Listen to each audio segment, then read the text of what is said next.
Hello again.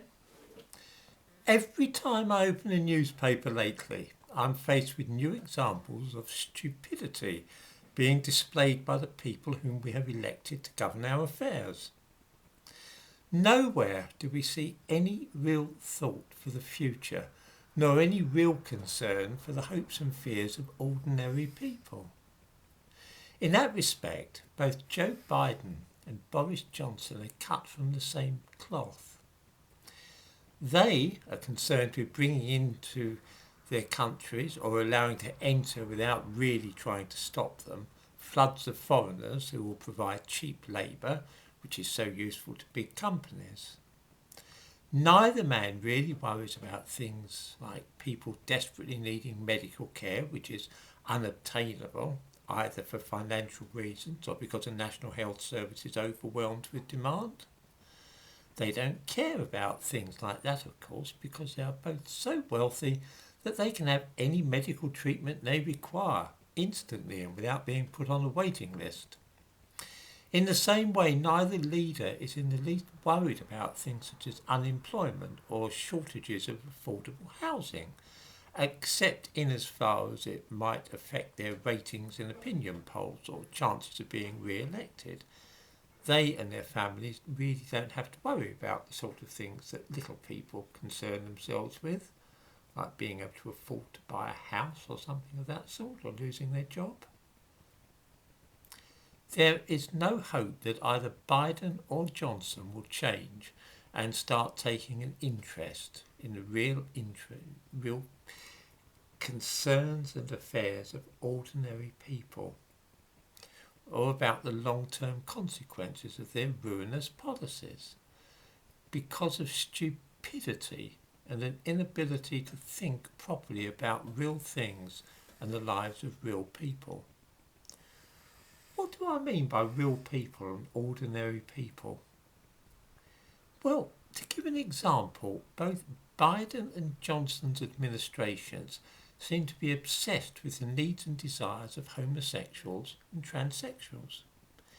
These people make up a tiny minority of the population. Most people, like me, are heterosexual and want to raise children together with a partner of the opposite sex. Families consisting of husbands and wives and their children do not seem to be a great priority these days. In the same way, if I have a health problem, I am reliant upon the public health service. I can't afford to go rushing off to a private doctor if I get ill. That's how ordinary people are. I live a law-abiding life, working for a living, and I don't expect any handouts from the state. This is broadly the category of what I call ordinary people, families who have to work for their living and expect to save up if they want to buy a house. People who have paid taxes for years and hope that the government will use the money which they have collected for useful things, which will benefit the law-abiding majority. What we actually see is governments who seem to have a barely disguised contempt for ordinary people and feel they're not really worth bothering with.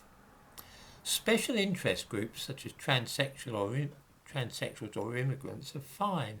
Politicians love grabbing hold of black children to be photographed with, or taking a chance to show how unprejudiced they are about homosexuals.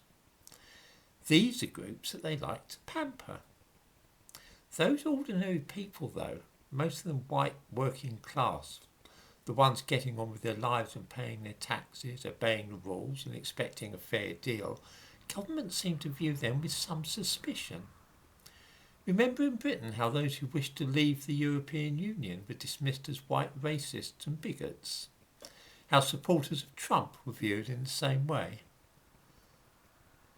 That's how the elite, the ruling group in both America and Britain, view the white working classes. I regard this as stupidity because while the British and American governments are beavering away to fill up their countries with poverty-stricken foreigners, they do not think that they are in effect destroying the liberal democracies in which we all live. The more that they erode the culture of freedom and democracy with woke nonsense and stop people expressing certain views, the more unstable they actually make the countries. Violence increases and new ghettos spring up where ethnic groups hostile to the very idea of democracy make their homes. This is a recipe for intercommunal strife and, in the future, even perhaps civil war. But as long as the cheap labour is there and big business benefits, that's enough for our rulers. This is indeed stupidity, the short-sightedness which enables men like Biden and Johnson to avoid seeing that a day of reckoning is drawing closer and closer, and that one way and another our lives are due to change forever. Which is why I called this video, quoting Schiller, "Against stupidity the gods themselves struggle in vain."